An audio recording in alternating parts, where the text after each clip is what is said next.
it's Sonia, and today I'm bringing to you my May wrap-up. This is the first ever wrap-up I think I'm doing, so bear with me, it's gonna be a little bumpy. So without further babbling, let's dig right in. The first book that I read during May was A Court of Wings and Ruin. I actually had 2 copies of it. This one I bought because I just want the full hardcover set, and this is the one that I read because my friend gifted it to me, and I like my friends. So for those of you who don't know, A Court of Wings and Ruin is the 3rd installment in Sarah J. Maas's A Court of Thorns and Roses series. It starts off as a Beauty and the Beast retelling, following our main character Feyre, who is a human, and ends up killing a fae who was transfigured into a wolf, like a giant wolf, and so due to laws and whatnot, she gets taken prisoner, and there she finally begins to explore the nuances of the Fae realm north of the Wall. Vaguely, something like that. It's the 3rd book, so I can't really give anything away. But I gave this book a 3 out of 5, 2 or 3 out of 5, it's somewhere in between there. I flew through it because it feels like crack fiction at this point in time, but I'm not a big fan anymore of Sarah J. Maas's writing all that much. She's not writing diverse characters. It doesn't seem like, and it doesn't read like, she's putting much effort into diversifying and learning about diversity in the first place and how to include it in her novels. She does definitely talk a lot about consent and positive sex conversations, although there's definitely problematic elements in her books anyways. In that sense, I think it's a positive book. Yeah, it felt like a really sad and mediocre conclusion to her trilogy. The 2nd book was definitely way better than the 1st or this 3rd one that I just read, and it just felt meh. The 2nd book that I read during the month of May was If I Was Your Girl by Meredith Russo, and this book I purposely read to clean out my brain after reading ACOWAR. This I gave a 5 out of 5 stars.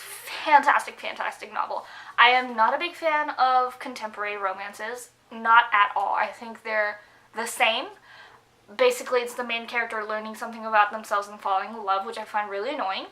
But this was fantastic, because in this book you follow our main character, who is a trans girl, and you learn about her life and fears and inhibitions and anxieties and depression and experiences living as a trans woman not open to the world. And it is certainly a different experience. It's very, very, very heart-wrenching because you're going through each and every day of her life feeling the exact same thing she is feeling, and I thought it was so beautifully written. Like, the impact and the finesse that an author needs to have to be able to write something that gets to a reader that well is amazing, and Meredith Russo did a fantastic job. I think everyone needs to read it. It's a learning experience for sure, and I think one of the most important parts of this book was the author's note at the end, where Meredith Russo specifically addresses trans readers and cis readers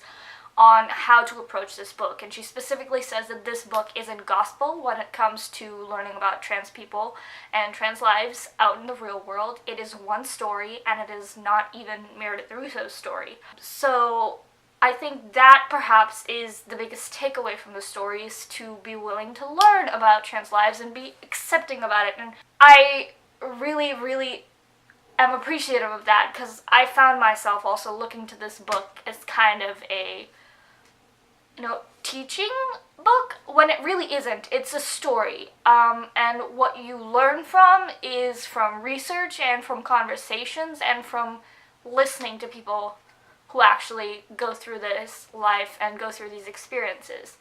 And yeah, I think it was an excellent, exceedingly amazing book to have read after Sarah J. Maas. So yeah, do read it. Fantastic. The next book that I read in May was Lord of Shadows by Cassandra Clare.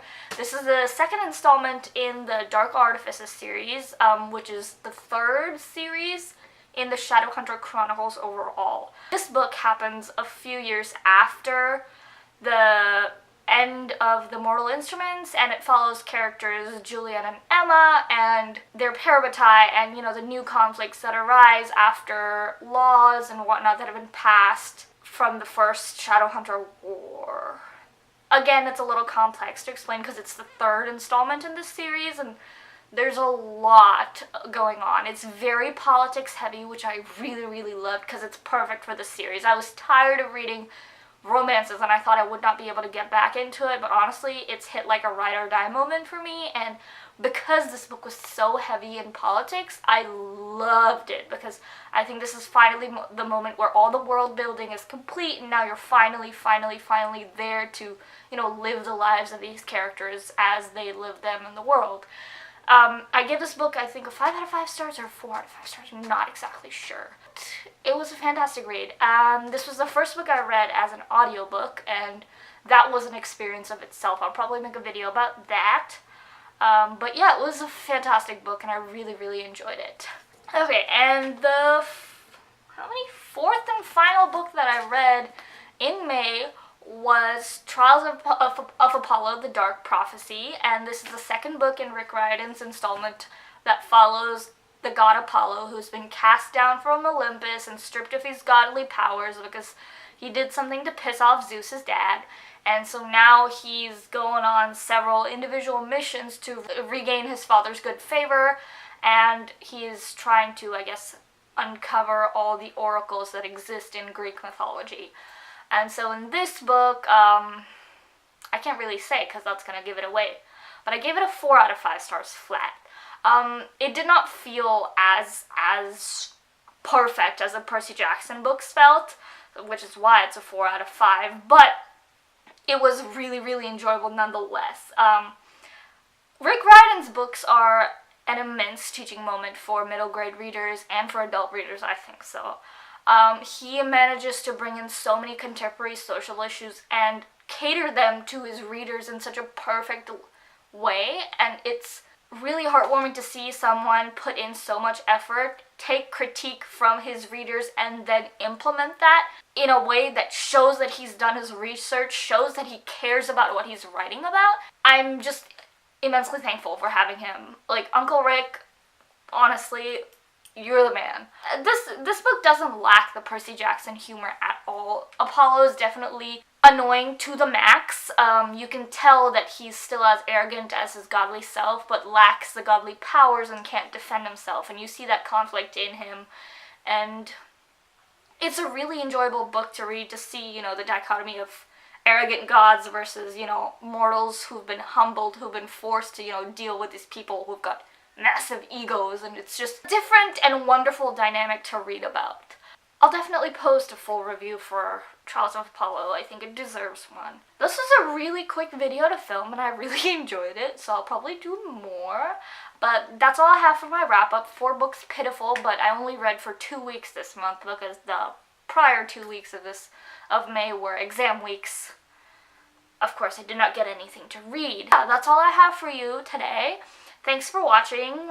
Comment down below in the comments what you thought about these books or if you've read them. If you have any more suggestions for videos that I can do this month, I'd really love them because, again, I'm short on ideas and I'm kind of floundering. Yeah, thanks for watching and I'll see you in my next video. Bye!